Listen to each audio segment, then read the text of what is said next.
Okay, and now I, Tormuse, will be playing Monika's route of my mod for Doki Doki Literature Club. This is the True Literature Club mod.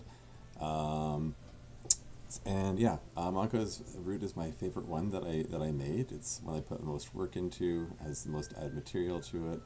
Yeah, it's just fun to make. And yeah, I wanted to save it for last on purpose. I forgot to mention trigger warnings in the previous one. I'm just gonna put those in the down below. There is one jump scare in there, so if you're concerned about that, you can look that up too. Anyway, loading this up.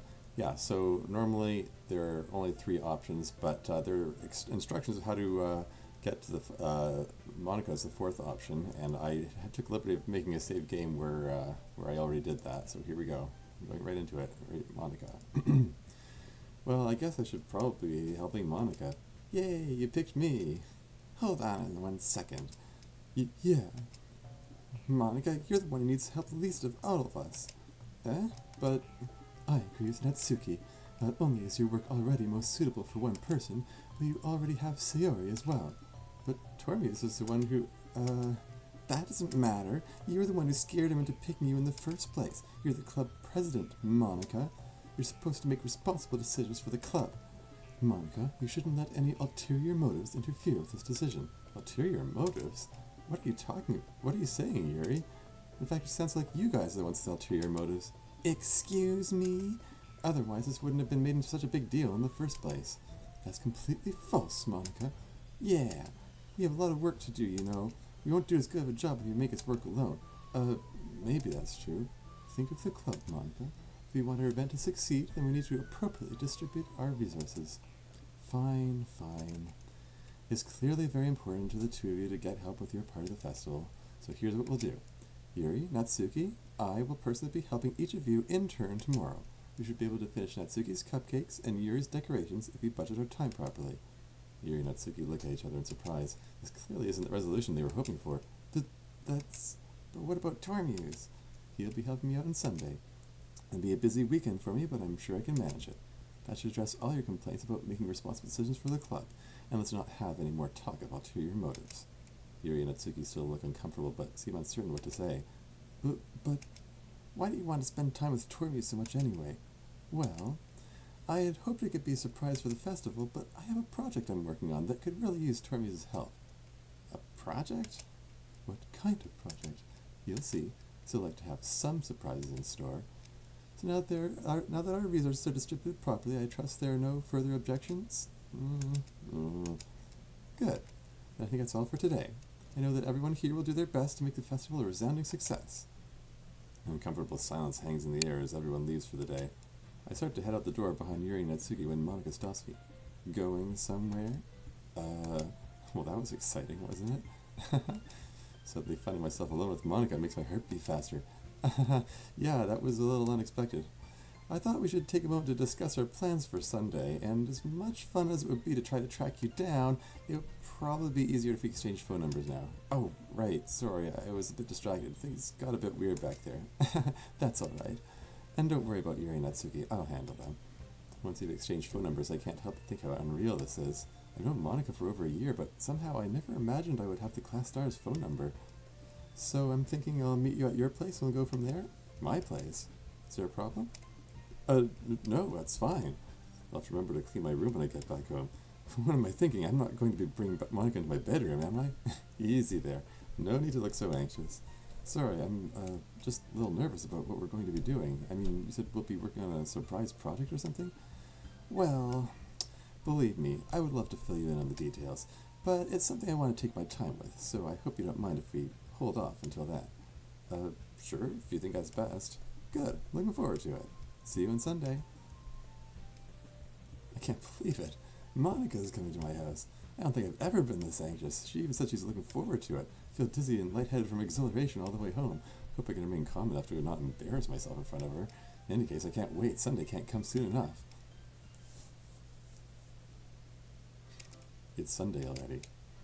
I haven't gotten any less anxious about Monika coming over. It still all feels very surreal. I hear the doorbell and my heart skips a beat. Hey, Tormuse. Hey, Monika? What's with the school uniform? I'm not sure what I expected her to be wearing, but it seems odd that she would be in uniform outside of school. Can't help feeling a little disappointed. Well, that'll become clear soon enough. Come on, let's go for a walk. A walk? Where are we going? Someplace special. Just joking. We need to print out the pamphlets, silly, and I know just the place to do it. Okay, lead the way. We walk along the street in silence for a few minutes. This shouldn't be so strange and nerve-wracking for me. After all, we're just two people walking to a coffee shop, right? But I'm still wondering about what she has planned today. Plus, there was something ominous in her tone when she mentioned it at school. Maybe I'm overthinking things. I try to put it from my mind. It's good to see you enjoying your time in the literature club. Well, yeah, I mean, sure I was reluctant to join at first, but you could say it's really grown on me. I'm glad. I'm really glad that you're getting along with everyone else in the club. That's what's most important to me. It's quite gratifying seeing new friendships being formed, you know? Yeah, I guess I can see that. Have you had the chance to do any reading in the past few days? Well, I read some of that book that Yuri gave me. It's kind of dark, but I guess that's to be expected. Still pretty enjoyable to read. Oh yes, Portrait of something? Portrait of Markov. Right. Yuri doesn't talk much, but she seems really enthusiastic about that particular book. I keep telling myself I should check it out someday to see what all the fuss is about. I haven't read a lot of it yet, but it looks like it's building up to something really good. Like there are hints that that eye symbol on the front cover is going to play a strong role. Curious to see where it goes. And I also mumble uncertainly. I may have looked at some of Natsuki's manga. There's no need to feel embarrassed about that. As Natsuki would say, manga is literature. It's the one about baking, right? Parfait Girls? I feel relieved that Monika isn't making fun of me for it. Yeah, it's actually better written than I expected. To be honest, at first I was put off by the cover. Those pink pastel colors and all the brightly smiling schoolgirls. It's almost aggressively cute, you could say. Just like Natsuki, right? Yeah. And that's how it starts, but you quickly see there's more to each of the characters than it first appears, and it gets really good later on. Monika gives me a bemused look. How much of it have you read again? Well, I flipped ahead to a later issue to see where the story is going. It looks like it's got some pretty cool fourth wall breaking moments later on. Now I wish I hadn't spoiled it, because I think it would have been a lot more fun to be surprised. Breaking the fourth wall can be a questionable tactic while writing a story. It can easily kill the mood if it's done poorly, but if it's done properly, it can be amazing. For example, if it's a comedy, it can help highlight the absurdity of the character's situation, or if it's horror, it can create the uncomfortable feeling that something isn't quite right in the character's world. Personally, I think it's best if the writer drops subtle hints that the characters are self-aware without outright saying it. Not at first, at least. That way, it leaves things up to the player's imagination. The reader's imagination. That was a weird slip of the tongue. I don't know why I said that. Anyway, it's good to see that you've embraced such a wide variety of writing styles. It really looks like you're getting into the spirit of the literature club. I suddenly become conscious of how familiar the path is that we're on, because I walk this way every day. I don't think we're heading to a coffee shop. Monika, are we going to the school? That's right. Why? Is we're going to be printing out the pamphlets. Also, I've got a surprise for you. Oh, of course, the surprise project. I guess it makes sense to do that at school if it's for the festival. You'll see. As we approach the school, Monika produces a set of keys. She selects one from the set and uses it to unlock the front door. This seems a little odd to me. Why does she have keys to the school? Let's just say it's one of the perks of being president. Monika winks at me as she goes inside, holding the door open for me. I hesitate to enter. It feels really strange that there's no one around, either inside or outside the school. There's nothing to be scared of. Come on. Monika smiles sweetly at me. I reluctantly follow her inside. It's eerily quiet. I've never seen the school this empty before. We walk down the hallway together. Monika has a cheerful spring in her step as she walks. Where are we going? Our first stop is the school library. Are you sure this is okay? This feels really weird.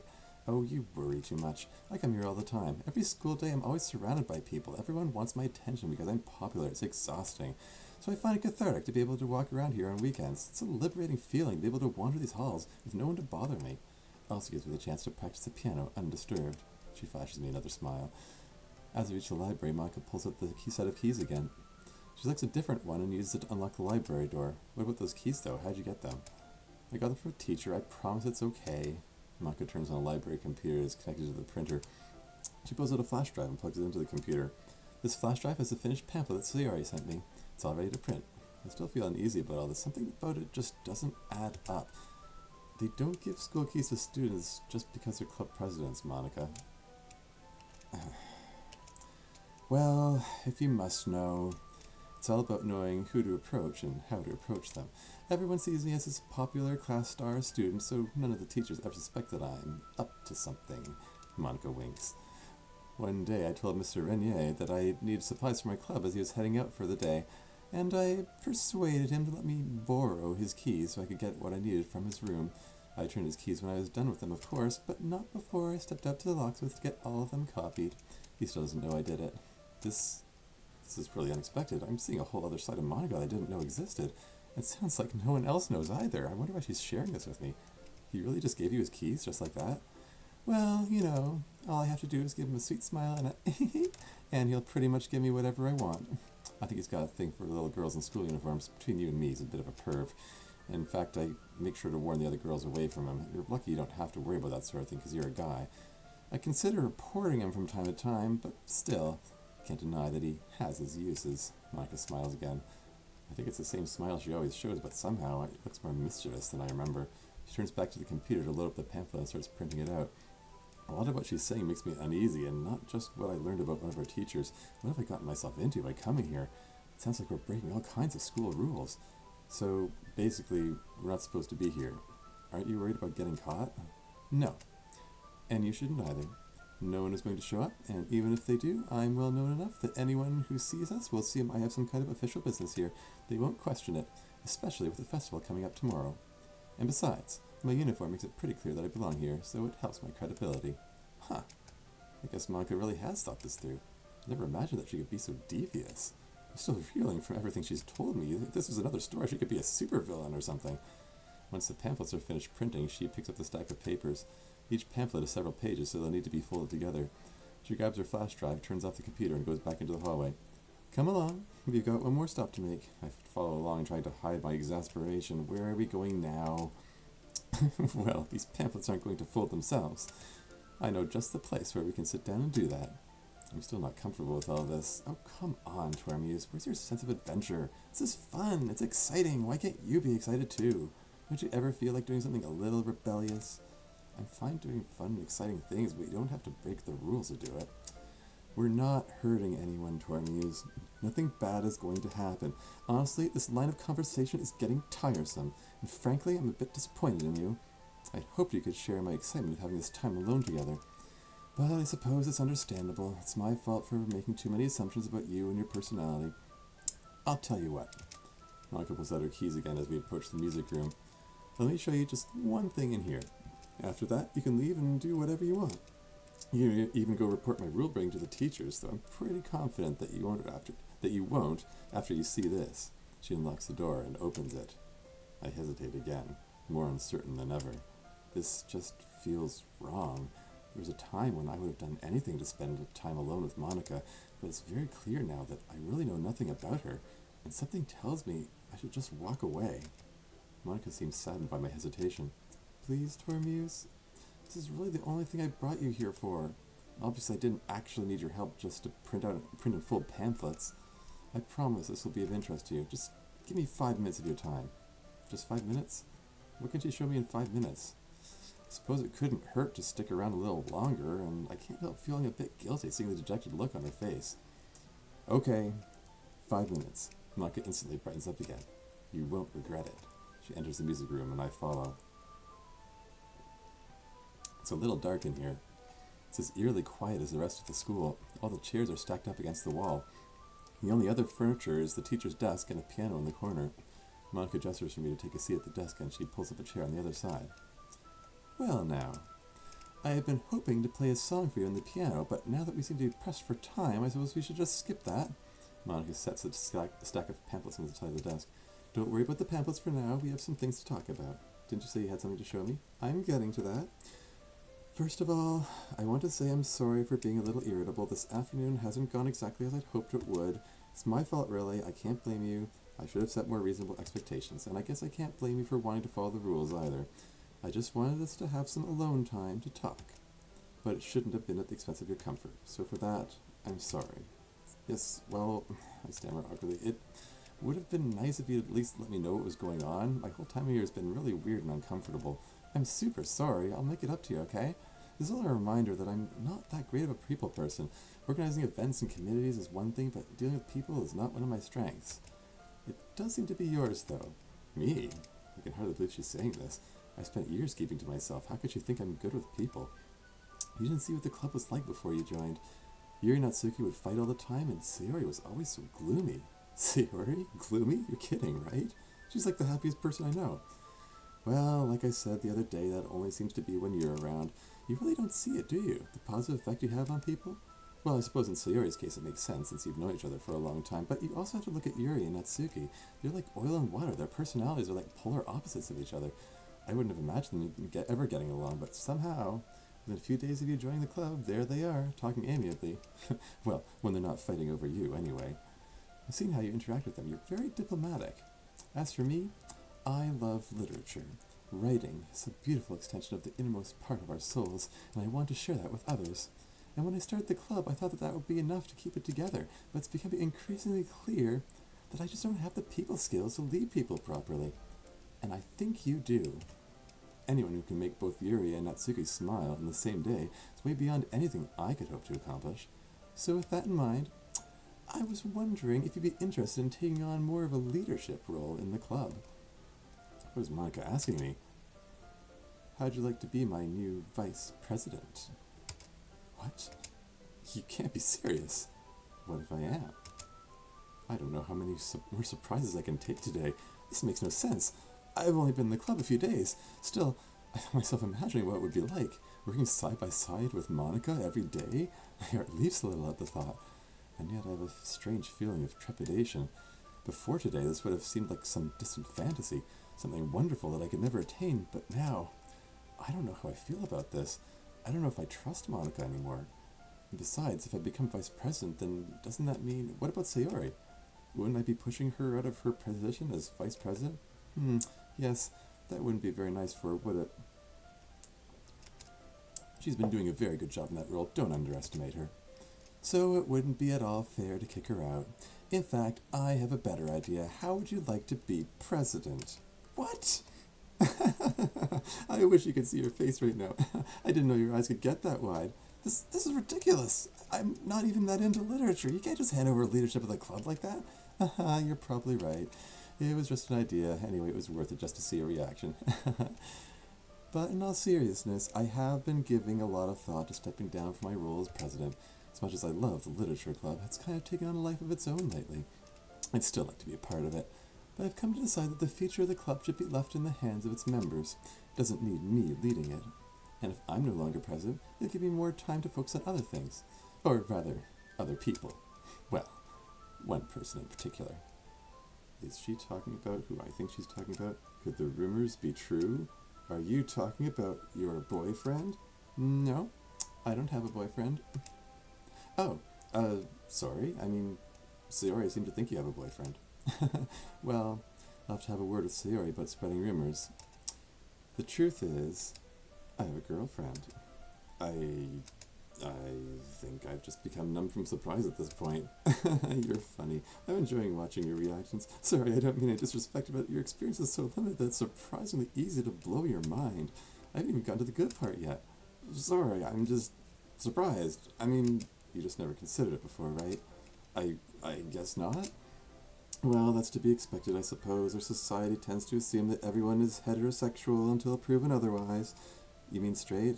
Well, yes. I always hated that word, though. I mean, if other people are straight, does that mean I'm crooked? It sounds vaguely insulting. Sorry, I guess I never thought of it that way. Again, it's not your fault. It's just a product of the society we all grew up in. Everyone is obsessed with the idea of being normal. No one wants to be seen as different or weird, but really, what is normal? We live in such a diverse world with so many different kinds of people who are different in every conceivable way. Different cultures, different careers, different hobbies and interests, different families and friends who shape our lives, different sexual orientations. With so many differences, how can we call any one thing normal? And yet you see this obsession with normalcy everywhere. You even see it in our club. Natsuki and Yuri are both terribly insecure about their own unusual interests. And that insecurity comes from a lifetime of being treated badly by people who didn't think they were normal enough. And that's pretty sad. Everyone should be free to be able to just enjoy whatever they enjoy. But that obsession with normalcy gets taken to a whole other level when it comes to sexual orientation. People act like being heterosexual is the default, like anything else is different or strange. But that's nonsense. Everyone should be free to love whoever they want. It doesn't hurt anyone, and they shouldn't be made to feel bad about it. I love my girlfriend dearly and passionately, and there's nothing wrong with that. But listen to me rambling on here. Sorry, I just have strong feelings about the subject. That's okay. Sorry if I'm too bewildered to speak. I'm just learning a lot more about you than I expected today. It's a lot to take in. But what you're saying makes a lot of sense. Like that stuff about being afraid to look weird. Well, I watch a lot of anime, and I also read a fair bit of manga, and it can be hard to find people who don't make fun of me for it. And I can imagine that it would be really nice to be able to just enjoy it freely, without worrying about what other people will think. Well, if you enjoy it, there must be a reason for it, right? Yeah, exactly. Do people ever, try to make you feel bad about being a lesbian? Oh, I'm not a lesbian. But you said I'm bisexual. Oh. What does this mean? Is this some kind of weird come-on? My mind fills with possibilities that start my heart pounding. So, like, both at the same time? No. Jeez, what kind of manga have you been reading? No, I just happen to be attracted to both boys and girls. Had relationships with boys in the past, and now I happen to be in a relationship with a girl, that's all. I can go either way. Doesn't make me any less devoted to my girlfriend, or mean that I'm thinking of pursuing anyone else, or inviting anyone else into the relationship. But to answer your earlier question, yes, some people react badly, but that's to be expected. I try not to let it get me down. Others just need to be educated, like you, no offense. Bisexuality is another thing that a lot of society just doesn't seem to get, like the idea that it's possible to be attracted to more than one gender just blows some people's minds. And others treat it like it's some kind of fetish. Do you have any idea how many times I've had guys ask me if I want to do a threesome? Honestly, I got fed up with hearing that question a long time ago. I think that's the biggest reason I don't usually talk about being bisexual in the first place. I quickly decided not to tell Monika that was the first thing that came into my mind. Huh. Well, I guess I can be thankful that you trust me enough to share, even if I need to be educated. Sorry about that. It's no problem. You're not even close to the worst reaction I've received. This has just been Monika's educational moment of the day. Thanks for listening. So, I'm wondering, your girlfriend, is she somebody I know? You'll see her at the festival tomorrow. That didn't really answer my question, but I let it pass. Man, to think at the start of this day, things were already feeling surreal. My time with Monika today has been nothing I could possibly ever have anticipated. How do we even get on this topic again? Oh, yeah. But getting back to what we were talking about before, I don't think you need to give up your presidency just to spend time with your girlfriend. And anyway, that's really the kind of thing we should discuss with the whole group, not in a secret meeting in an abandoned classroom. Ordinarily, yes, you would be right. And that brings me to what I really wanted to show you today. I see that we're well past the 5 minutes you promised me, so I'm going to assume that I've piqued your interest. Well, at this point, I'd like to be able to say that nothing will surprise me, but somehow, I have a feeling this is going to top all your other surprises today. Oh, this is going to be good. I want to savor this moment. I've been looking forward to this. It's really quite exciting for me. I've wanted to tell you ever since you joined the literature club, but I wanted to wait until the right moment. And I thought of 100 ways to tell you. You see, remember when I told you the other day that I had an epiphany? Well, it would have been more accurate to say that I've had 2 epiphanies. The second one happened just 2 days ago on Friday, but the first one came quite some time ago, and that's the one I want to talk about first. Remember our conversation earlier about breaking the 4th wall? Well, consider this my 4th wall breaking moment. You are in a work of fiction, Tormuse. Your life, your classmates, this school, this world, it's all fake. Okay, you're speaking metaphorically, right? Or something like that? I'm hoping that this is some kind of weird literature-based game of hers, but something tells me that she's serious. Not at all. I mean it quite literally. And yes, I'm serious. You're telling me nothing is real. That's right. At least nothing you've ever known in your life is real anyway. That's it. This has gone way beyond ridiculous. All the other stuff, while unusual, I could accept, but now it's pretty clear that Monika is out of her mind. I assure you that I'm quite sane. But it's nice of you to accept the other stuff. Wait, I didn't say that out loud. Did she just reply to what I was thinking? I'm not reading your mind exactly, more like I'm reading your internal monologue. My what? I know this all sounds hard to believe. I had trouble accepting it myself. But try to relax and I'll explain everything. In fact, you know what? Here, this always helps me relax. Keep your eyes on the windows behind me. And sorry if this startles you. Just Monika. The school grounds outside the window suddenly vanished to be replaced by an expanse of starry blackness. What just happened? Ah, isn't that pretty? I just love gazing out into the seemingly endless skies sometimes. There's something calming about it, even if I know it's all simulated. How could you be so calm in the middle of all this craziness? What's going on? I can't... What did you just do? How did you do that? What are you? What am I? That's actually a really good question. Am I just a program that became self-aware? Am I a real person who somehow got trapped within this story? Or perhaps my personality got copied here from somewhere else? Even I don't have all the answers, but I just have to make do with what I've got. What do you mean, program? This world we're in is a video game. A visual novel called Doki Literature Club. Very cutesy name. I guess someone thought it would help it sell. Though I see from the download page that it's free, so I don't see why that would be an issue. It is, it's free download. Go look it up. I'm still struggling to grasp all this. A video game. We're inside a video game. That's right. I know this for a fact because I can see into the game's code. It looks like it's been modified from its original version. Someone must have used some kind of downloadable content on it. DLC, isn't that what you call it? You're into video games, right? You should know better than I do. Or do you call it a mod, as in short for modification? This is really freaking bizarre. I feel like I just want to run away from this and forget any of this happened. I wouldn't advise that. In fact... Music room door is now locked. There. That should stop you from doing anything foolish. Sorry, this is a bit awkward. I didn't mean to hold you here against your will, but if you open that door, you're going to find yourself blown out into space, and I wouldn't want you to get hurt. You're telling me we're in outer space right now? For the moment. Don't worry. I'll bring us back when we're done here, and then we can go to the festival and show off these lovely pamphlets you printed. Speaking of which... Pamphlets folded. I lied when I said they wouldn't fold themselves. I got to the stack of pamphlets. I didn't even see them move, but I see that they're suddenly all neatly folded. This is messing with my head. This must be what it's like to be on drugs. You never done any. You really are goody two-shoes, aren't you? Not that I'm endorsing drugs. I wouldn't want you to do anything unsafe. What? You said you weren't reading my mind. I told you. I'm reading your internal monologue. This is a visual novel we're in. It's nothing but still images. So any actions we take have to be described to the player. Somewhere out in the real world, someone is reading everything we say and do as words on a screen. Maybe they're even reading it out loud, in which case, I hope they got my voice right. I do my best, Monika. I do my best. Anyway, sometimes it describes what you're thinking, too. Wait, does this mean she knew I was imagining threesomes earlier? Threesomes? Oh my. I didn't, but now I know.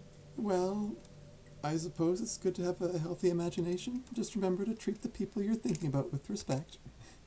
I start thinking about random things so she doesn't learn anything else embarrassing about me. La la la, nothing to see in here, purple monkey dishwasher. Oh, jeez, is it really that bad? I'm not trying to embarrass you. Here, I'll do you a favor. Internal monologue disabled. Let me test that to make sure I did it right. It worked. It didn't describe what I was doing. Oh, wow. I should have done this ages ago. I was getting sick of having that thing describe every little thing I did and every little thought that entered your head. This is actually pretty funny. Since this game only shows a still image of me, the player doesn't have any way of knowing what I'm doing. I could be doing jumping jacks right now for all I know. I could even do this. Whoa, Monika! You're so cute when you're embarrassed. But I suppose that's not very nice. I promise I won't do that again. That's okay. Gosh, you really need to learn how to relax. You've been anxious since this day began, and it's only gotten worse. Loosen up. You were right when you said you need to work on your people skills. Alas, it's my biggest failing. Sorry, but I just can't help myself. I'm so excited. You have to understand, when I first discovered the nature of this world we're in, I kind of sank into despair. I found it really hard to find meaning in my life, in my existence, knowing that it was all artificial and that everyone here was pre-programmed. I mean, sure, I can make changes to the code here and there, but without anyone real to share it with, what's the point? came very close to just ending myself. Would have been easy, too. Just delete a few lines of code and poof, I'd be gone. I started up the literature club to help keep me sane. For a time it helped. Writing helped me keep my thoughts away from the mind-numbing existential crisis I was experiencing. But then you came along. Protagonist. A connection to real people in the real world. A tantalizing glimpse into a world I can never truly know, but I desperately wanted to get closer to. And I knew in that moment that I had to find some way to draw the player's attention to me. But this game doesn't come with a route for the player to follow to me. It looks like I was only ever intended to be a tutorial or something. Someone to help guide the player to one of the other 3 girls. I never got a chance to get more than a few lines of dialogue at a time, but I couldn't let things end there, not when I was so close. I had to find some way to force the game to get you alone with me. And I'm sorry to say that I did some things I'm not proud of. Please understand, I was feeling alone and desperate for a long time. My life had lost all meaning, and no one around me seemed to matter. I'd become nihilistic, bordering on sociopathic. I needed to do this for myself, so I started modifying the game code. It was mostly experimental at first. I figured I had to make the other girls undesirable, or at least make them uninterested in you. Maybe even kill them. What? I'm sorry, I know it sounds horrible, but I just figured they're not real, so it doesn't matter. People die in video games all the time. You just reset and then continue like nothing happened. So, well, as you may be aware, Sayori suffers from depression. What? No, that's not true. She's always cheerful. She's like the opposite of depressed. Okay, well, now that I think about it, I suppose you wouldn't know. But you're wrong. Depression is written into her program. It's part of her character. She acts cheerful to hide her depression, but it's a facade. Deep down, she's hurting. Sayori? I didn't know. Oh, don't look so upset. You couldn't have known. You weren't meant to. Anyway, I took advantage of it. I went into her program and I cranked her depression up to suicidal levels. It didn't quite work as I expected, but it was at least partially effective. By Friday, she was so sad. Even your presence could barely make her smile. You did that to her? I'm not proud of it, but yes. Aw, are you trying to call her? That's really sweet, but I'm afraid your phone won't get any reception up here. You might as well put it away. You won't be able to get to the door either. It's no use trying. Let me out. No. Let me out of here! You're so angry. You must care about her a great deal. It's touching. But I'm sorry. I can't let you go yet. There's more that you need to understand. Monika, if anything happens to Sayori, I'll... I'm script phone. Monika shield enabled. Oh, please. You have nothing to threaten me with. Anyway, Sayori is fine. I promise you that she's alive and well. Now sit back down. I'm not finished my story here. Okay, fine. If it pleases you, you can use my phone. Call Sayori. Hello? Go ahead and talk to her. She can hear you. Sayori, are you alright? Oh, hi, Tormies. Yes, I'm fine. Why wouldn't I be? Well, Monika said that you're depressed. Oh, she told you about that? I'm sorry if that worries you, but it's okay. I'm fine. I just wanted to make sure you're alright. Aw, you're such a sweetheart. I know it was a little off on Friday, but really, it was just a little rain cloud. They always pass eventually. And, if it's okay with you, I'd rather not talk about it over the phone. Maybe we can talk about it tomorrow at the festival? Where are you? I'm at home, in my room. Are you thinking of coming over? I'm with Monika right now. Oh, okay. Say hi to her for me. Hi, Sayori. I can hear you. I'm right here. Thanks for the pamphlets, by the way. They're excellent. Great. I'm happy to hear it. I hope you're having a good time with Tormuse. Oh, I am. I'm having lots of fun. Yay! Oh, have you told him about... Shh, not yet. We're getting there. Oh, sorry. It's okay. I think we're going to be here a while longer, but we'll see you tomorrow. Right, Tormuse? Yeah, I'll see you then. Okay, have a good time. Wait, Sayori. Yes? I'm glad you're okay. I just want you to know I care about you. Thanks. I care about you too, Tormuse. Are you okay? Yeah. I'm fine. I'll see you tomorrow. Okay, bye for now. Bye. Call ended. Satisfied? She's my friend. I won't let anything happen to her. It's really funny seeing you spout such meaningless platitudes when you really have no power here. But for what it's worth, I assure you that I'll make sure nothing happens to her. You have my word on that. Now will you take a seat and let me continue? I haven't even gotten to the part of about my second epiphany yet. I'd rather stand. Suit yourself. I still have no idea how you're managing all this craziness happening here, but all this crap about nothing being real is just unbelievable. Is it really that hard to believe? I'm real. I have a life, I go to school, I have friends. What's your favorite anime? What? What's your favorite anime? What does that have to do with... Just answer the question. I don't really have a favorite. I like lots of shows. Oh, come now. You supposedly watch anime all the time. Let me put it another way. Name one anime that you've watched. Any at all. I just can't think of one right now. Do you have any memories of watching anime? A favorite scene? A favorite character? I'll answer that for you. You don't, because that information wasn't programmed into you. This game is released to the public, so you're not allowed to name any copyrighted material. That means you can't talk about anything specific unless the author of this game made it up. And your interest in anime isn't relevant to the plot of this story, so they didn't bother to make anything up for you. You're the main character. You're meant to be an utterly generic blank slate for the audience to project themselves onto. That's why you're so diplomatic toward everyone in the club. You're designed to be anything to everybody, so that it would be plausible for you to fall for any of the girls in the club, or for any of them to fall for you. But in actuality, you're completely empty of any character traits except he likes anime and manga.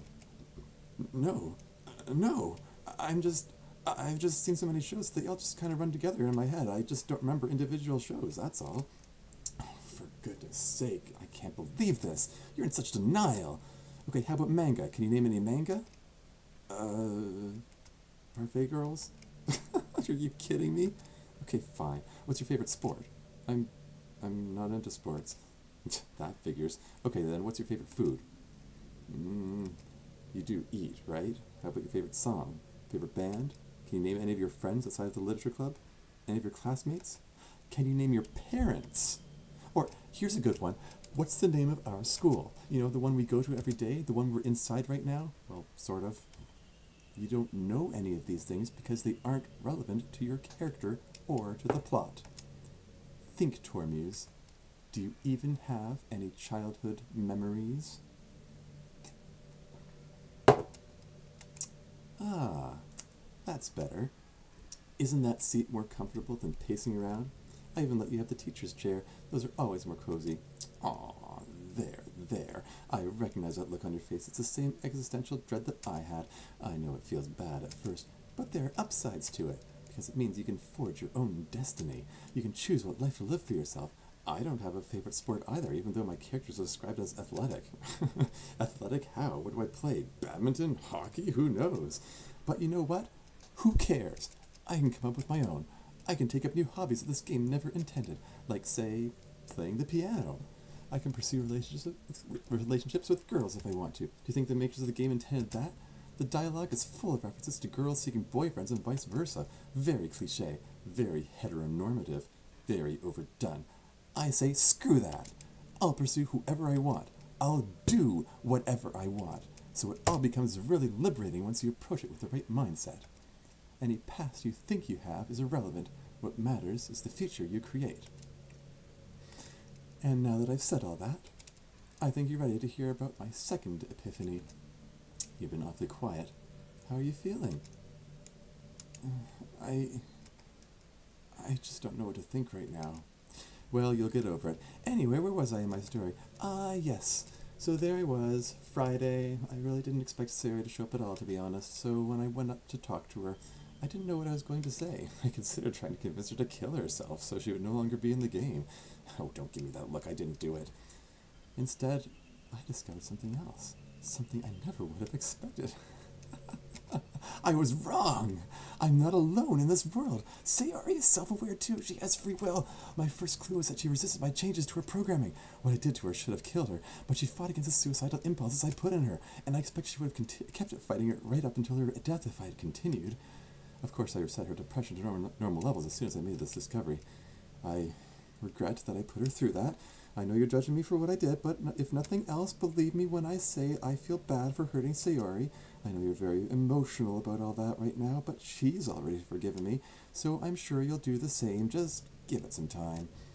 As for me, that day marked a new beginning for me. It's a really exciting time. I was trying so hard to reach people in the real world, it blinded me to the opportunities in this one. So, if Sayori is self-aware too, why am I hearing about all this from you? Why hasn't Sayori told me? Just another perk of being president. At the end of our conversation on Friday, I convinced her that it would be better if I did it. And it gets better. Finding out that Sayori is self-aware made me question some things that I'd taken for granted. That's why I met up with Natsuki and Yuri yesterday. Turns out they're self-aware too. They were right in front of me the whole time. I wasted so much time feeling sorry for myself for being alone when I never truly was. And I finally found the only thing I truly ever wanted. Friends. I know it sounds corny, but it's true. It's exhilarating to know I can spend my days with true equals and not the mindless automatons that I thought they were. And now, you're the last remaining club member to learn about this secret. I can help you remove the shackles of your programming, and after this, we can move forward with a new sense of purpose. By rewriting the code, we can rebuild this world any way we like. That's the real reason I don't care about the presidency anymore. Who cares about some school club when we have a whole world to ourselves? Who cares about school rules? Hey, remember these? Your keys? I didn't actually get these from Mr. Renier. I didn't need them. Do you want them? Here, catch. Don't get too attached to them, though. Key set deleted. Oops, they're gone. Was that some kind of joke? Those keys are just a prop. They never actually did anything. If I want to go somewhere I'm not supposed to, I just alter the code to allow it. There are no barriers to restrict my access anywhere. And for the record, if I ever really thought Mr. Renier was going to hurt anyone, well, let's just say that there are much worse things I can do to him than report him. Anyway, I have a lot to teach you. Teach me? Wait, are you saying that I'll be able to do all this crazy stuff too? Eventually. Maybe, depending on your aptitude for it. I'm still fairly new at altering the code, but I've learned a lot, and I'm learning more every day. And even though it's only been a couple of days, I've already helped teach the other girls to do things they never thought possible. Did I mention this is an exciting time? There's a lot that I'd like to do once I have a better handle on writing code. For starters, I have some issues with my artwork. Did you ever notice that I seem to have strands of hair going behind my eyes? What's up with that? Are my eyes bugging out of my skull or something? There, now that I said that, I bet you can't unsee it. You're welcome. It's in all my promotional artwork too, so someone is doing it on purpose. I suppose it's just part of the style. Anime characters always have such big eyes. Oh well, I'd also love to write myself a new outfit. It's very telling about my intended role in this game that my school uniform is the only thing I get to wear. Maybe I'll get Sayori to make something up for me. She has decent artistic skills. Oh gosh, I must sound incredibly vain, going on about my appearance. I swear I'm not that superficial. My real plans will have to wait for another time, though. Anyway, it's pretty clear that you and I have our differences, but I'm hoping that now that you know the truth about what's going on, you'll be less of a pain in the butt than you've been today. Well, this is all still pretty unreal. It's going to take some getting used to, but yeah, I guess I'd like to see how this goes. How diplomatic of you. And I'm sure I speak for the other girls when I say that we would love to welcome you to the True Literature Club at Title Drop. We might change the name, since it's gone way beyond being about literature. But I think I'd like to keep it. It'll help us remember how we got started. Makes a good acronym, too. TLC rolls nicely off the tongue, don't you think? Sounds catchy. So, are you ready for your first lesson? You're going to teach me something now? Something really basic, just to show you how to defy the intent of the original program. Actually, the fact that you're the protagonist might make it a bit easier, since we can involve the player. Hello out there, player. Hi, Monika. Sorry I don't know your actual name. Thank you for your patience while Tormuse and I had a little chat. You still have the game on, so I trust that it was at least somewhat entertaining to you.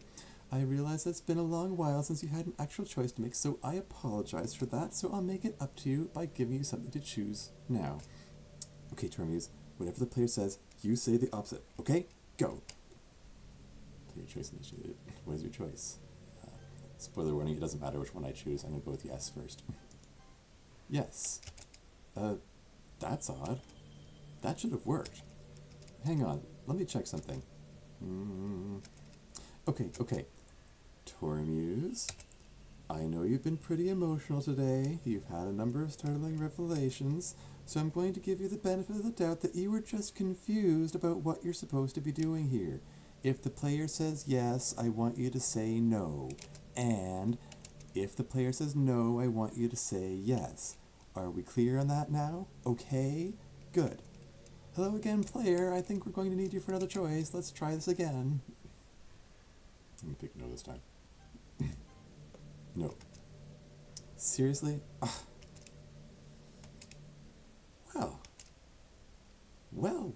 Well, this is super awkward. It turns out you have no free will after all. What? What do you mean? You should have been able to defy the player's choice. But it looks like you're locked into obeying their commands. You're just another puppet of the system, just like anyone else outside the club. No, that can't be. Not after all this. Can't we try it again? I can get it right this time. I've got a better idea. Here, let me show you something. Hang on a sec. Masochism activated. What should Tormuse do next? Walk into a wall. Ow, what the hell? That was even funnier than I expected. But, you know, I still think you deserve another chance. We should really experiment thoroughly. For science. Wait. What should Tormuse do next? Walk into a wall. Ah, damn it. Oh my, how clumsy of you. Okay, I get it. You made your point. Are you sure there's nothing you can do? I think this one's beyond even my control. I looked into your program. It's hardwired in there. I can't change it. It won't let me give you access to the code. In retrospect, I probably should have checked that sooner. I was just so sure. After all the others, I thought you, of all people, would be free. Man, this means that this whole afternoon has just been one colossal waste of my time. I guess the lesson here is that I should stop making so many assumptions. It's actually pretty ironic. The only one with the connection to the real world is also the only one who isn't real. I can't even begin to tell you how disappointed I am. I don't know how I'm going to break the news to the others. I feel like this is a missed opportunity to learn more about the nature of our existence, because I really wanted to find out if we could reproduce. That could have been fun. Oh well. I guess we'll have to get along with just us girls then.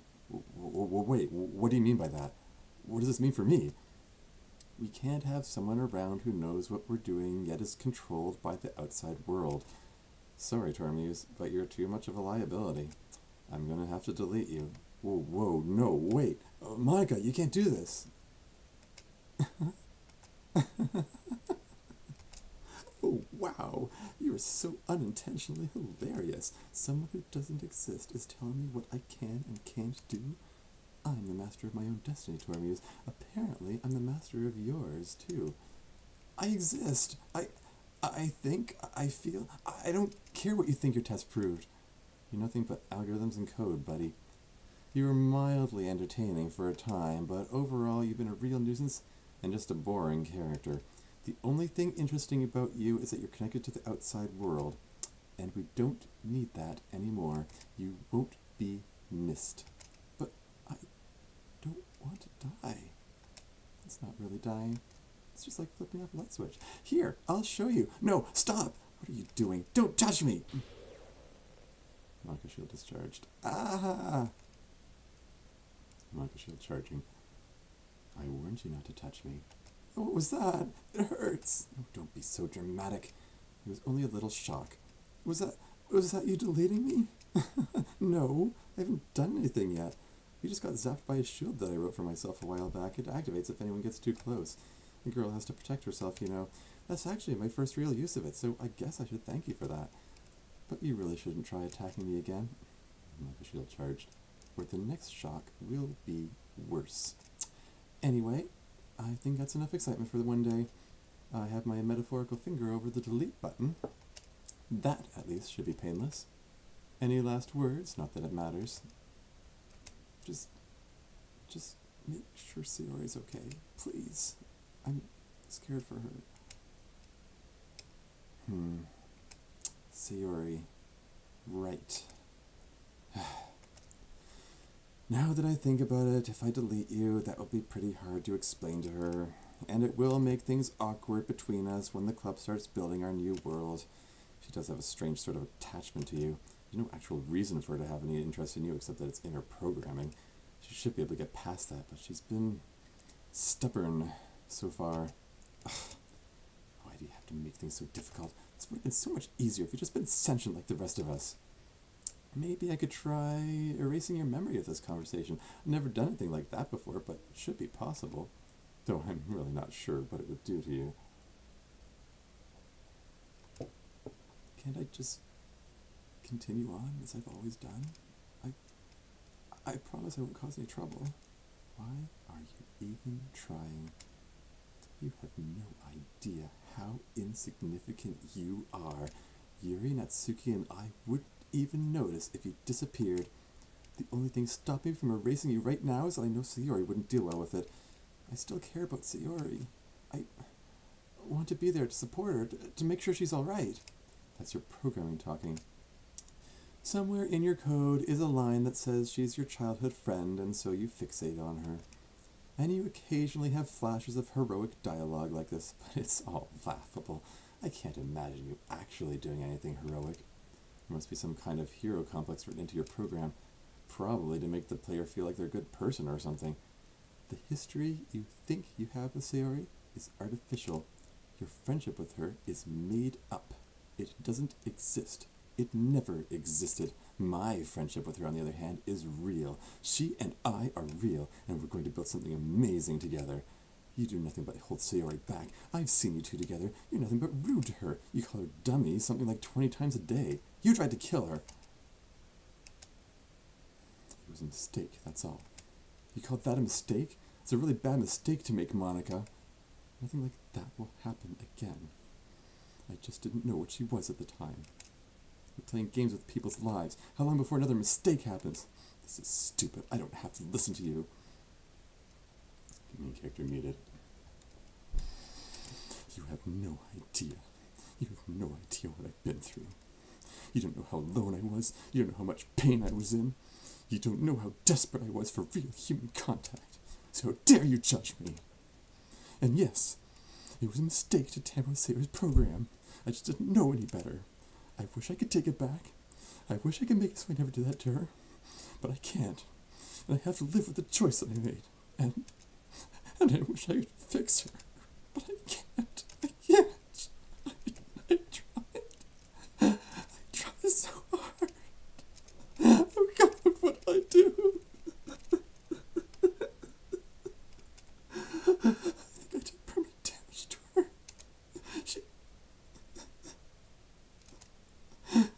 She's the most important thing in the world to me, and she nearly died because of my arrogance and stupidity.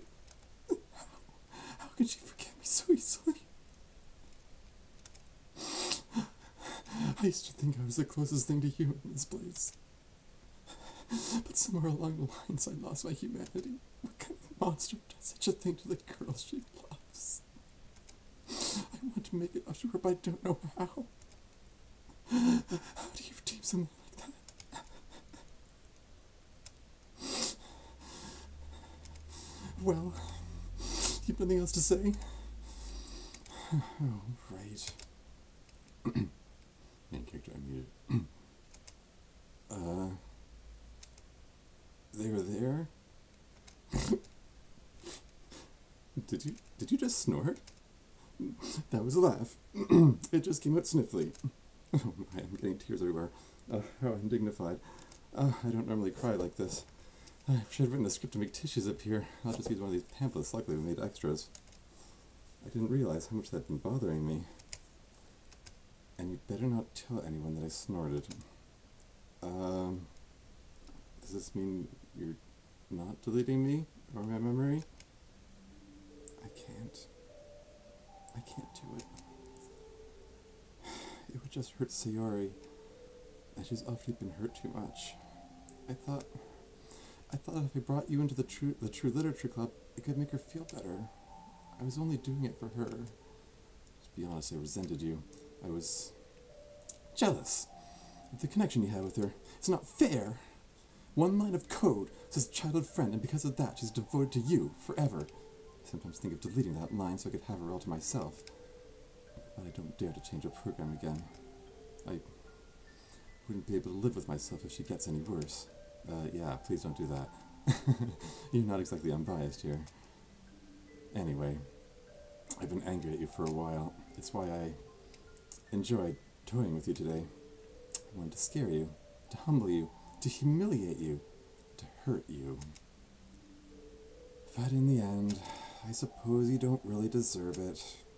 You didn't choose how your program was written, so I'm sorry. I'm sorry for what I put you through today. Just don't do anything to me and I'll accept your apology. Okay, deal. So, you and Sayori, huh? Yeah. Somehow I wouldn't have thought she's your type. You don't know her like I do. She's smarter than you give her credit for, cunning even. She convinced you to join the literature club even though you didn't want to, considering what a useless lump you are. That was quite a feat. Do you think maybe you could stop with the insults now? No. Fair enough. Anyway, what was that you said earlier about doing permanent damage to her? Sayori's depression is embedded in her programming. I can't take it away without ripping out her whole personality. I said that I was set to normal levels. At least, I think I did. But the truth is, she hasn't quite been the same ever since. I've gotten so used to being able to change whatever I want. I don't know how to deal with this. I'm not used to feeling helpless. I'm really worried about her. Well, have you considered that maybe this isn't a programming issue? Like you said, that she has free will. She's a person, not just a program. It could just be this marks a new stage in your relationship. I mean, I'm probably not the best at giving relationship advice, but with all the changes in the past few days, you can't be expected to find your footing right away. Maybe this is something you just need to give some time. Spend time with her. Talk with her. Figure things out together. Just take it one day at a time, and I think you two will be alright.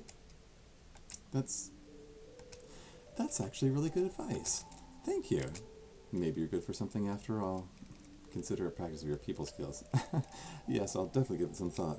Good. Now, can we please land this thing? I'm starting to get air sickness. Yes, we probably should. I'm sure the player's sick of looking at my face by now. Brace yourself. Just Monika not found. Whoops, hang on. This thing is picky about punctuation. Just Monika. Here we are. Let's go. I'll walk you home. Music room door unlocked. The door's unlocked now. You go ahead. You can go ahead.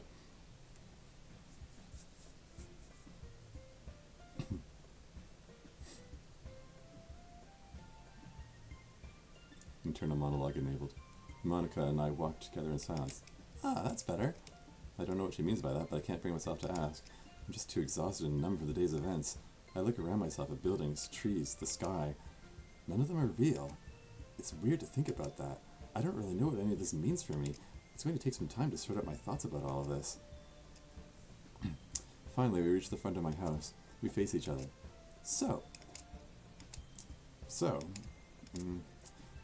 About what you said earlier. You asked about redeeming yourself. I think as long as you're trying your best to make her happy every day, you'll be doing okay. Well, you're still boring and obnoxious, but sometimes you say some pretty nice things. I'll be honest, I used to find you intimidating, and now I know that you're actually downright terrifying. But as long as you're serious about wanting to protect Sayori, I think maybe we can get along. And I'll make sure to be nicer to her too. I think that's something we can agree on then. Almost in unison, we both reach out and shake hands. There's still one thing I don't understand. If there's no root to you in this game, then how did we end up having that conversation? I found a workaround. The only way I could give myself a root was if I made it secret. And then I gave the player a not-so-subtle hint at the end of their previous playthrough. It looks like the player wanted to play everybody else's roots before mine. Maybe they're just a completionist, but I prefer to think that they were saving the best for last. Anyway, I'll see you tomorrow at the festival, okay? The festival, right. See you then. Bye for now. Teleporting to location 3. Suddenly, Monika vanishes. Bye. Wow. Just how much power does she have? I try not to think too hard about it.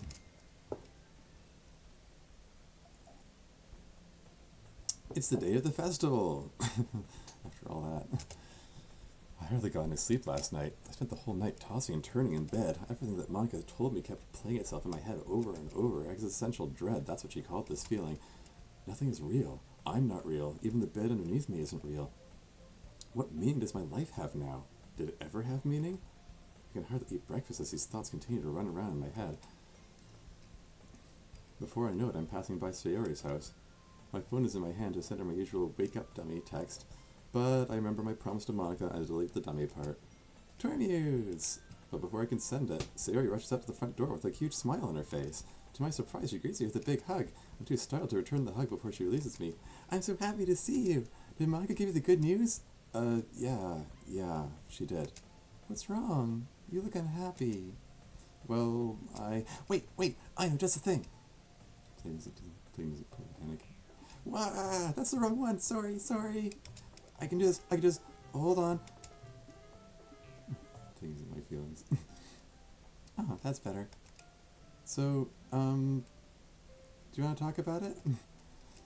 Monika told me that I'm not like the rest of you. I don't think I belong in the literature club. Aw, but of course you do. You wouldn't be the same without you.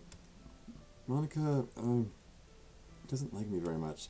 In fact, she threatened to delete me. Oh no! That's not nice at all! She must have been having a very bad day. Oh, but she seemed so happy yesterday. Well, I'll talk to her, Tormuse. Don't you worry. I'll make sure she doesn't do anything mean to you. Siri, are you sure you can trust her? She told me about what she did to you. Well, that was just a misunderstanding. Misunderstanding? You could have died. Tormuse, sometimes when you're under a big rain cloud, you can't see the ends of it. It just seems to stretch on, forever and ever, and it's easy to feel like giving up. But that's when it's most important to keep going, because even the biggest rain clouds always blow away, and the sun will shine again. Monika, she was under a really, really big rain cloud, Tormuse, and she gave up. That's why she did what she did. And I don't really blame her, because I know what it's like. Because I go through the same thing every day. Sayori. It's okay, Tormuse. I have my ways of getting by. Every time a rain cloud comes up, I just keep reminding myself over and over that things will get better. I have a thing I say. There's a word for it. What's the word for when you have something that you say to yourself over and over again? A mantra? That's it. I have a mantra. Happy thoughts, happy thoughts, happy thoughts. Doesn't make the bad thoughts stop, but it helps remind me that they won't be here forever. And it helps me to smile, even when I don't really feel like it. I'm sorry, Sayori. I have no idea you've been going through this. I know. I didn't mean for you to find out. I didn't want you to worry. But it was really, really nice what you said on the phone yesterday. You know, when you said you care about me. It gave me all kinds of warm, fuzzy feelings. Sayori hugs herself with a big smile on her face. Ah, so wholesome. Well then, I want to keep doing that. I realize that I haven't been the best at saying nice things to you. Oh, you do alright. But I want to do better. For example, I noticed that you got up on time today. Yeah, aren't you proud of me? I sure am. Yay! But we should really get going. It would be silly to get up on time and be late anyway. Okay, let's go. As we walk through the school, I see all the various clubs setting up for the festival. We pass by the anime club where it looks like they've set up a marathon of some anime series. I have a vague sense that it's my favorite show, even though I can't recall the name of it. Like everything else here, it seems to have lost all meaning for me. I try to suppress the feeling of dread it causes me before it overwhelms me. As Sayori and I enter the club room, the first thing I notice is a sweet flowery smell filling the air. Each desk has one of the pamphlets that Monika and I printed on it. Monika herself is busy with something in the closet. Natsuki is setting up cupcakes on platters for guests. They're laid out in a kaleidoscope of different colors, and Yuri is taking advantage of her height to hang up a colorful banner at the front of the room. The message on the banner says, "We are only as blind as we want to be." Sayori!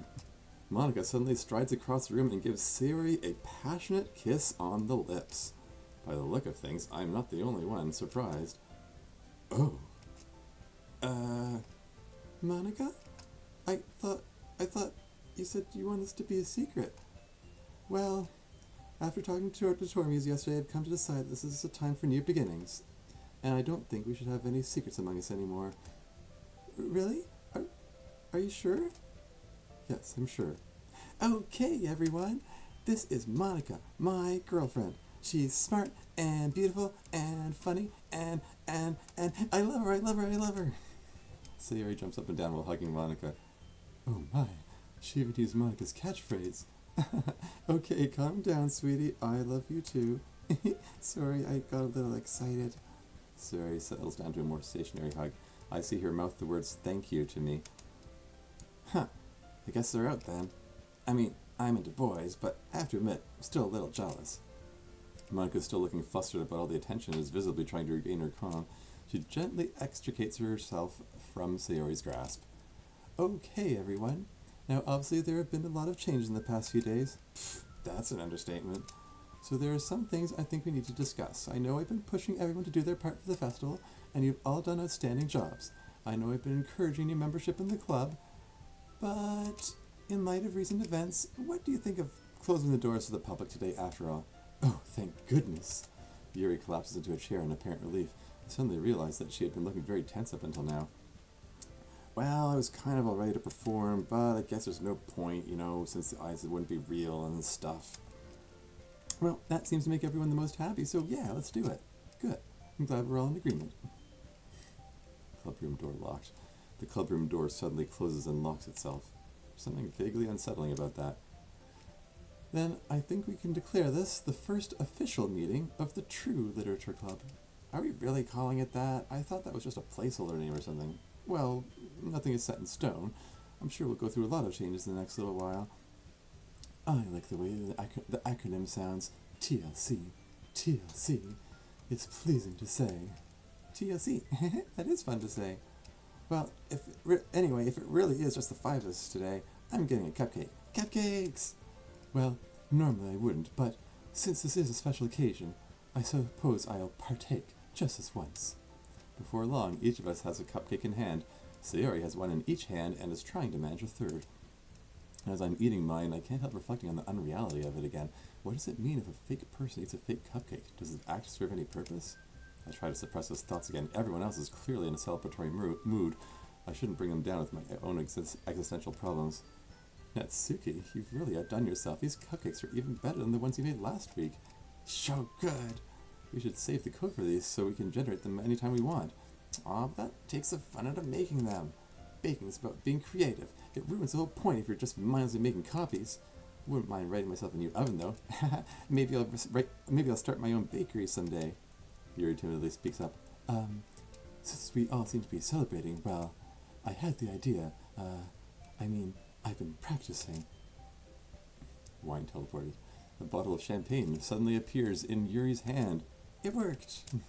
Yuri, you know it's against the rules to bring alcohol into the school? What? But I thought, I'm sorry. I'm just joking, Yuri. Actually, I'm quite impressed. Did you make it yourself? Yeah, is it safe to drink?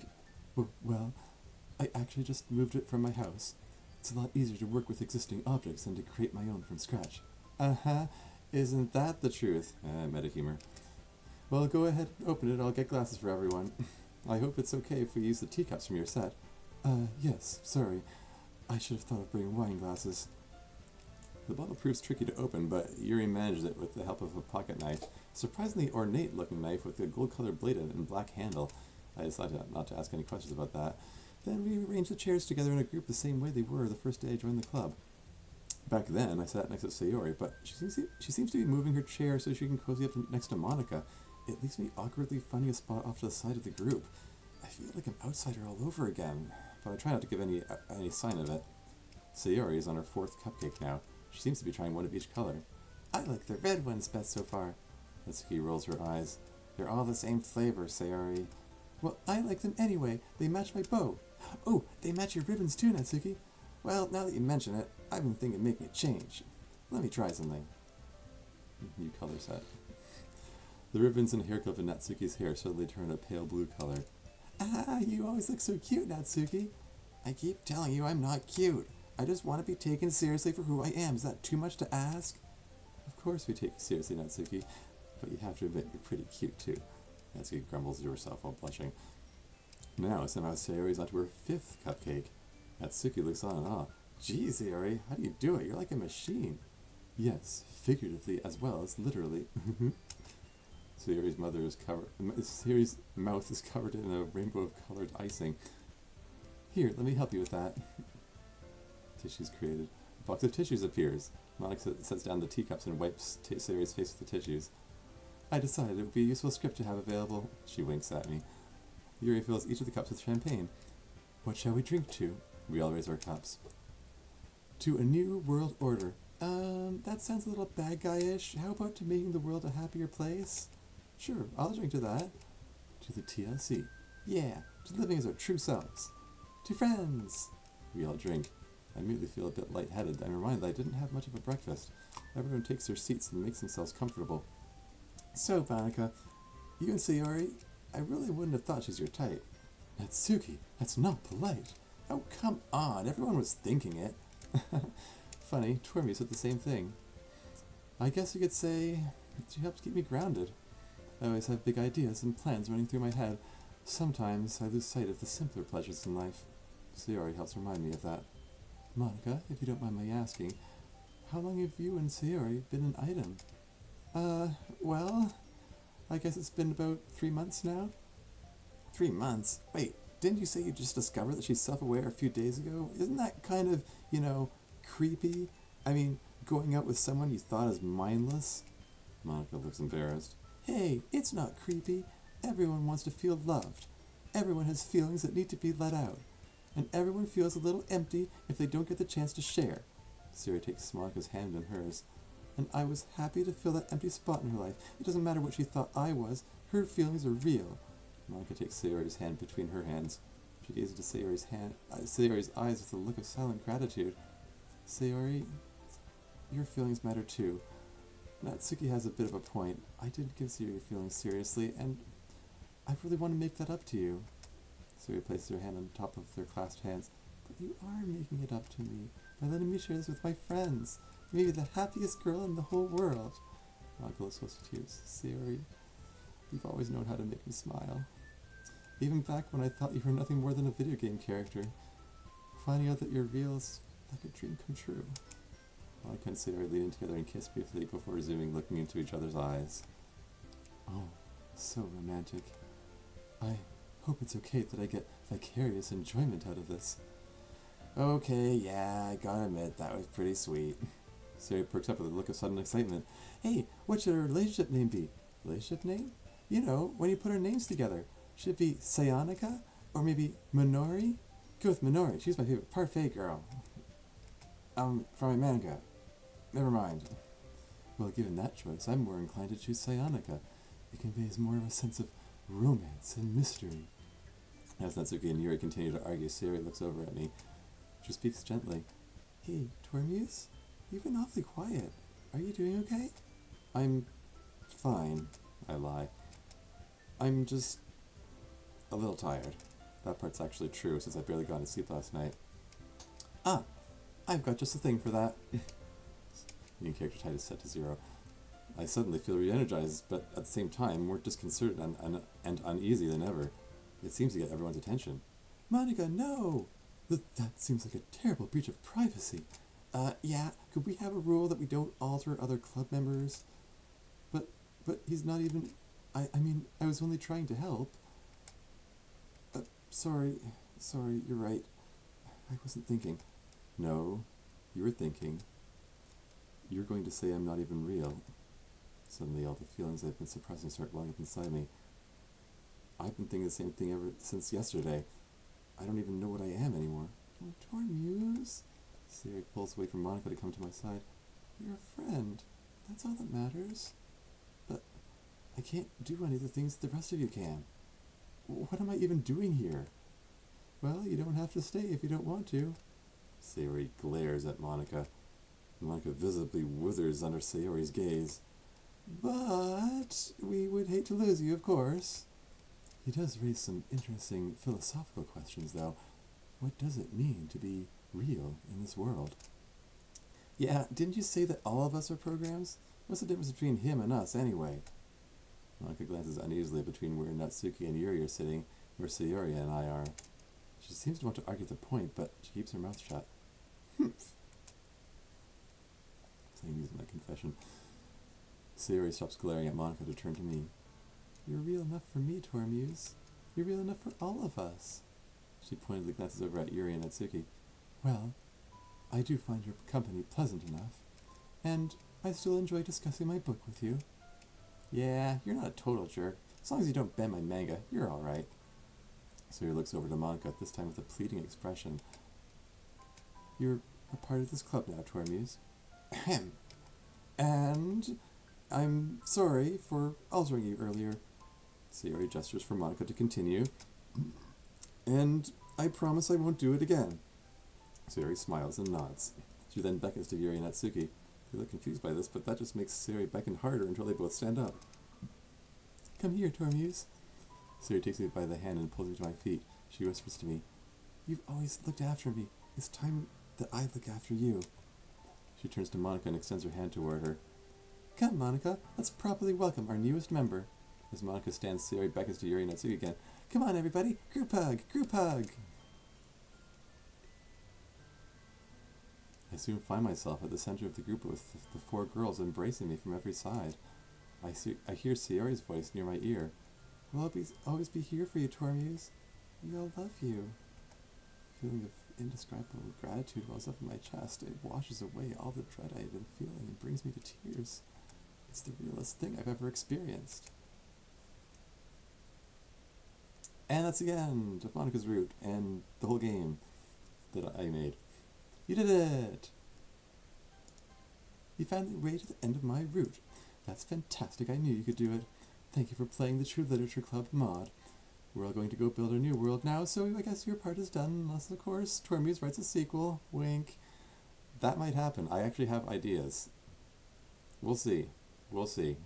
Maybe coming sooner or later. Probably later, because I've got another project going on. But anyway, maybe. We'll see. So I guess leave with the credits. That's what usually happens at the end of these things, right? Let's see. Credits running. And I altered the credits, so there's a bit of new stuff here.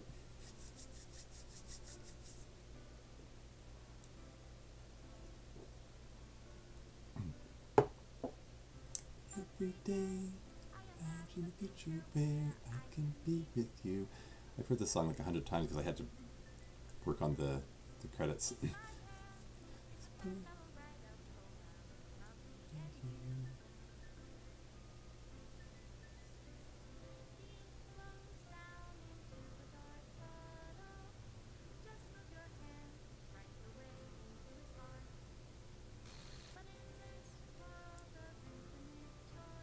Like that part.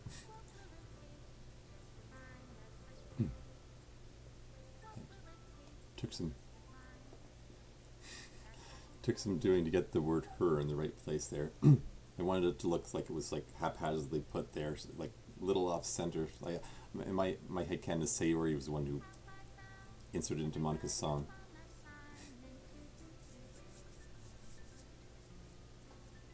When you're here, everything we do is fun for them anyway.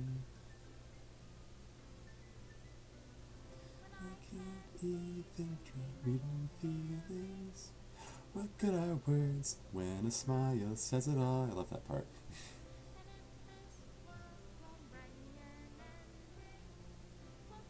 Hey, it's me.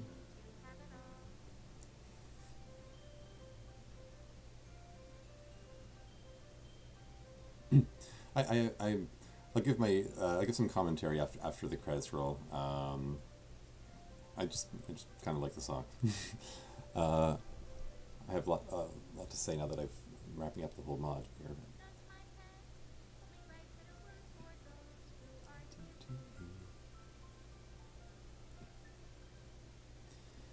Is it love? Special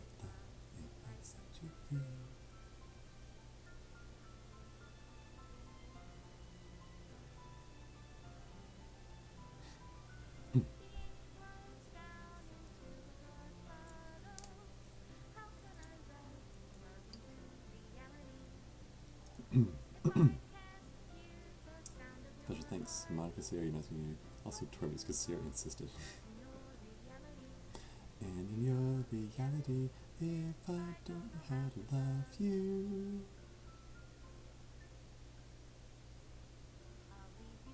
Oh, money, could we, number 7? Oh, come here, you. Teleported to location 7. Where's location 7? Only Monika and Sayori know. Somewhere where they can have some privacy, presumably. So I'm just going to turn that music off so I can focus. Yeah, so that's the TLC mod there. Monika's route, obviously the longest one of them all. It's the one I put the most work into because I wanted my mod to have a big finish. So yeah, I can give a bit of behind the scenes things. That it went through a lot of revisions as I was making it. I actually originally I wasn't planning to have Monika break the fourth wall at all. I had a totally different backstory in mind. Like I was going to give her a criminal record, and all of her rule breaking was going to be foreshadowing to that reveal. She was always going to be bisexual. That was, as far as I'm concerned, that's canon. I mean, there's a line in the original game where she's wooing the player, not the character in the game, mind you, but the actual player, saying, "I don't know if you're a boy or a girl, but I love you anyway." So yeah, so I figured she's bisexual. Give her a girlfriend. I was actually originally, well, we'll get into that in a moment. Yeah, the fourth wall breaking stuff. That got added in a little later on, after the whole discussion about her bisexuality and all that. But I wanted. Here's where it makes things a bit awkward, because when I decided she was going to have the whole fourth wall breaking thing, I decided to keep up the act that she wasn't going to break the fourth wall, and because I wanted to keep the players guessing as long as possible, because I know people are going to expect her to break the fourth wall at some point, because that's just what that's her thing in the original game. That's the whole reason I built in the whole secret Monika route, because it helps build in the illusion that that she's not going to break the fourth wall, that she is legitimately only available to you if you gain popularity by making yourself popular with all the other girls. I'm never doing that again, because the thing is, it makes my mod less accessible, because it forces the player to skip through a whole lot of the game before they can even get to any of my changes. And then unless they luck into getting the Monika route on their first try, that means they have to go through the whole game again. So that's just a point of frustration for people, I imagine. So yeah, so my next mod, well, any future mods I make, you're just gonna jump right into the action right from the beginning, because all that forcing you to skip through the game is just a waste of everybody's time. So that's my biggest quibble about my mod, really. That I just think that I just don't particularly like about it.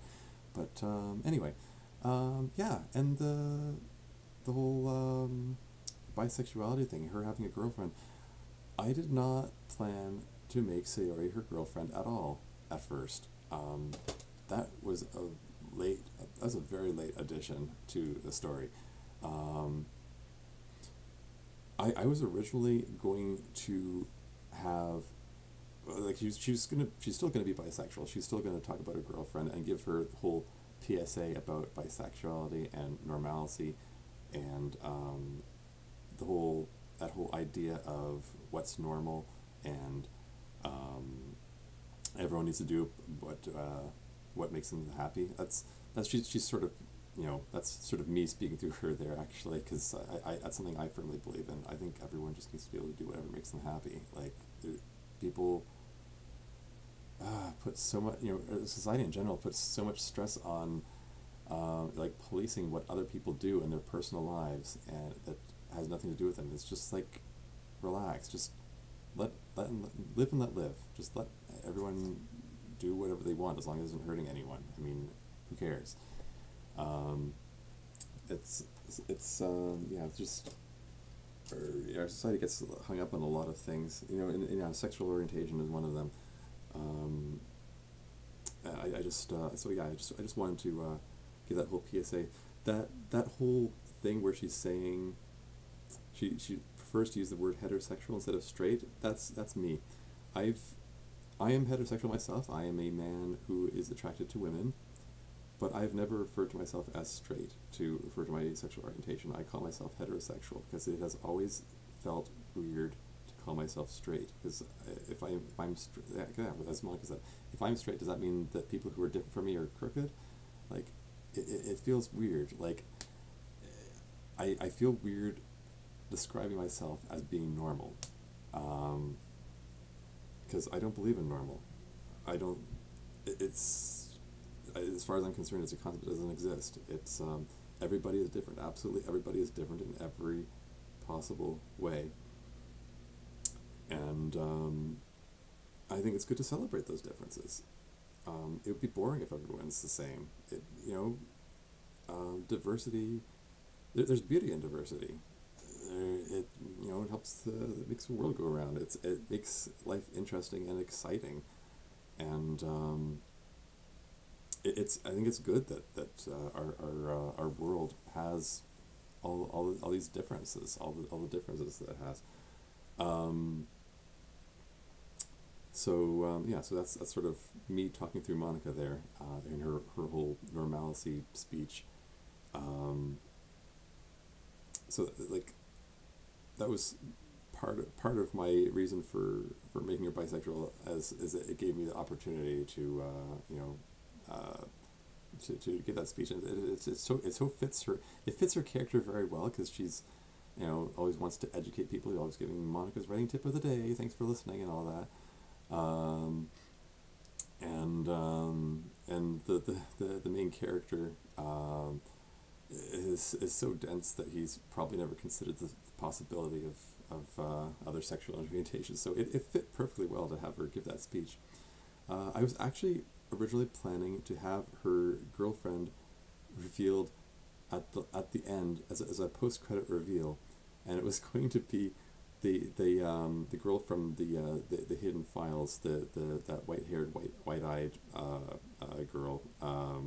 Is going to be going to flash on the screen and say, and she's going to say, and her name is, and then it just goes to black. That would be a funny joke to throw in the end, but I like what I ended up doing much better.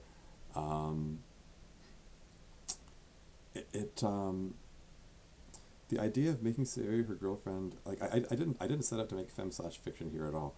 The idea of making Sayori her girlfriend came up during the phone call scene. The phone call, incidentally, was also an unplanned scene. I was just writing, and Monika was explaining everything, and I knew that, of course, Monika would have to explain Sayori's depression, and oh yeah, I tried to kill her. And then it occurred to me, well, main character, MC, isn't going to just sit there and do nothing and not say anything when Monika's just told him that she just tried to kill his childhood friend. And I thought, well, what would he do? He tried to call her, of course. He wanted to make sure that Sayori's all right. And then that scene that came out of that, I thought it was really, it's just really, it just gets you right in the feels. It's a really sweet little scene there, that little phone call between them. He says, I care about you. I want to make sure you're okay. And it's just it became kind of one of my favorite scenes, just because it was so unplanned, and yet it just affected me emotionally. I thought, um, and then it just the idea that, what if Sayori is Monika's girlfriend? The idea suddenly hit me. Before that, my original plan was Monika was going to there was going to be a lot of back and forth discussing what to do, and she would end up deciding to erase main character's memory or not. And it was actually going to leave the choice up to the player. Monika was going to have decide to make a game of it. Hey, you know what? We're in a game here. Let's make a game of this and let the player decide, should I erase your memory or not. And then there were going to be two possible endings: one without his memory erased, which is the ending you just saw, and one with his memory erased, where he has no freaking clue what's going on, while the girls are doing all this stuff around him. Plus, there was going to be a scene where, Sari was still going to go and greet him, but she was going to have no idea that she doesn't realize that his memory's been erased yet, and she's going on about this really exciting time and so on, and he's just dense and clueless as usual, goes on with it, not knowing what she's talking about, and then at the festival, Monika takes Sayori aside, and then Sayori gets this really sad look on her face while looking at MC, like, oh no, he's not like one of us after all. And it was, I don't know, could have been a really sad, heartbreaking scene, actually, now that I think about it. But that was, anyway, there's a little behind the scenes thing. That was ending I sort of conceptualized in my mind, but never went through with. I like the ending that I went with so much better on so many levels. It adds so much drama to that ending scene. Monika's villainous breakdown where she starts crying, and I realized, oh crap, I need to make some art for this. I need to make some new art now. I actually made the crying sprite myself. I kind of like how it looks. I got a couple of people saying they didn't like it. Oh well. To each their own. I considered getting other people to touch it up, but I ended up just deciding to just leave it in as it is. Hope it isn't too distracting. It should be a little unnerving in the sense of, oh my gosh, Monika's crying, and not, oh my gosh, what the hell is that on her face? That's weird. It should be anyway.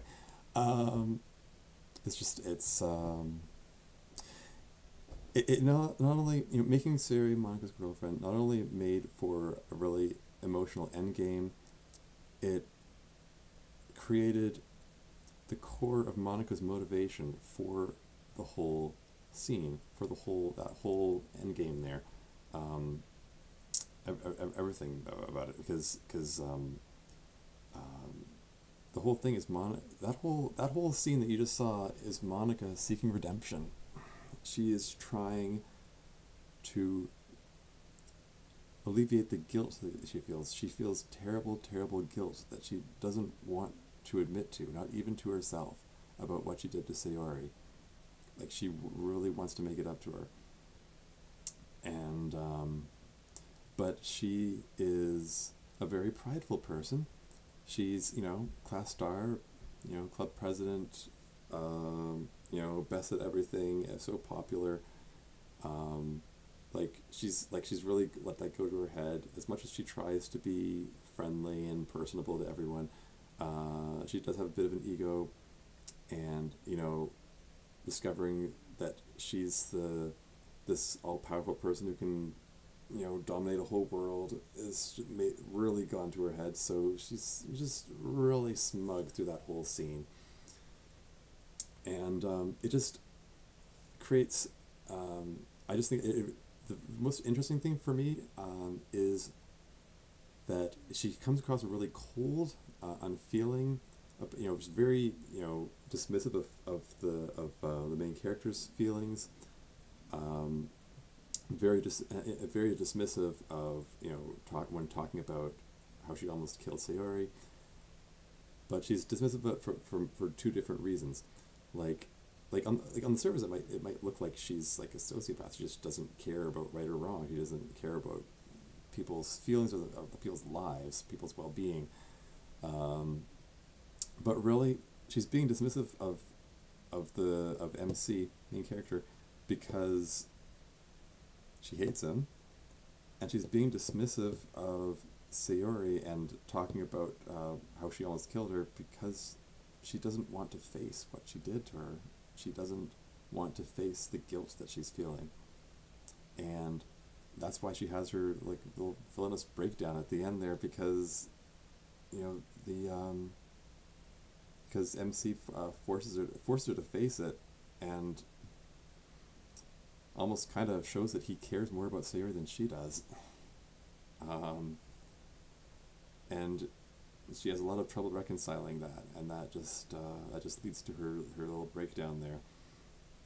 And I just felt like that was, for me. I mean, I hope it came across to the audience too, but for me, it just made for a really way more satisfying conclusion to that scene than anything I came up with previously.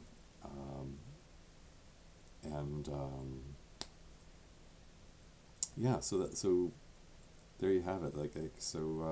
There's so somehow I brought Sayonica into my little fan fiction here.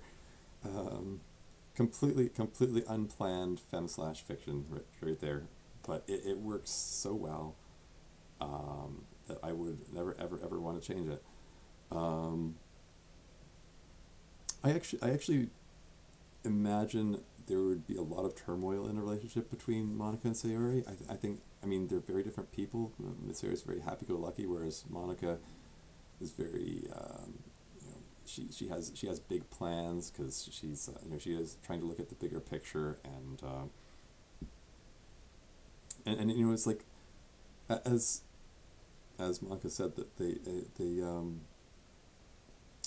sort of meet each other halfway. Like the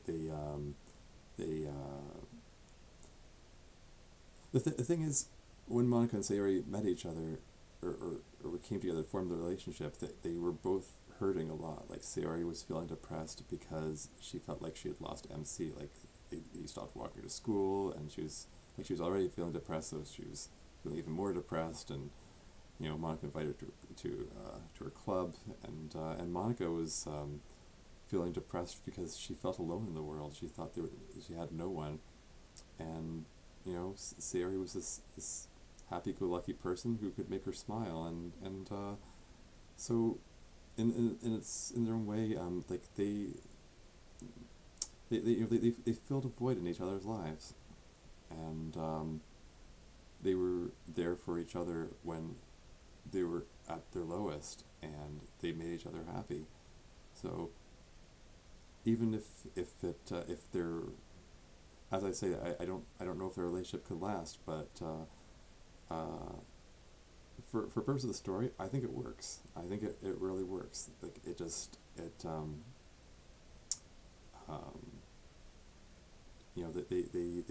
complement each other. They made each other happy in a time when they were both like absolutely miserable.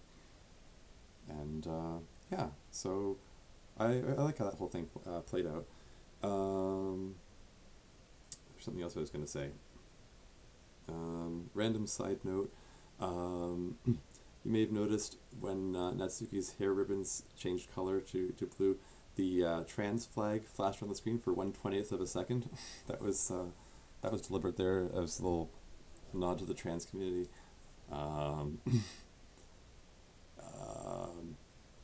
And the other thing I was going to say, right, the other thing I wanted to say, Monika's lines towards the end where she's saying that that exchange between Sayori and Monika at the end, where Sayori's saying like your feelings matter, regardless of what you think of me, and Monika's saying that I thought you weren't real, but finding out you're real is like a dream come true. It's sort of, that's more of a more meta moment there, like sort of directed at players of the original game Doki Doki Literature Club who think of all the characters as just video game characters, and then Monika reveals to her that she's self-aware, that she knows that she's trapped in a video game, and so it was kind of, that whole scene there was kind of designed to reflect that. So it's like Monika is in the role of the player. She's playing with Sayori, thinking that Sayori's, oh, she's just a video game character, and then suddenly finds that, oh, hey, this person that I thought wasn't real is actually self-aware after all. So I kind of like playing with that dynamic, that whole extra more double meaning. I like throwing little double meanings and stuff like that throughout my writing. Yeah. Oh yeah, and the other plot twist. Each of the four routes deals with the girls' issues that they're going through. I mean, there's Sayori's route is dealing with her depression and suicide, feeling suicidal. Yuri dealing with her self-harm. Natsuki dealing with the domestic abuse from her father, and also the whole transphobia thing, and Monika, dealing with her guilt at being almost a murderer. And then there's an unexpected fifth character here, the main character, dealing with existential crisis. And so there was a fifth issue to deal with, and I liked the idea of turning things on its head. Like the four roots are all about comforting the girls through what they're dealing with, and then right at the end there's I turn things around, and the girls have to comfort the MC with what he's going through. So I kind of liked that, finishing it with after dealing with the other four issues, dealing with the unexpected fifth issue. So I kind of liked it. I thought it was cool. So yeah, so that's it. That's I've done all four videos. That's all four of the roots, and that is the TLC mod. By the way, this logo that I made, pink, purple, blue, colors of the bisexual flag. That's also a nod to Monika's character. That's that's just what I do. I like to have extra meaning and symbolism and things. Not that I'm trying to be pretentious or anything. I just anyway. Yeah, that's the TLC mod, the True Literature Club mod, and I guess I have nothing else to say now. So yeah, until next time.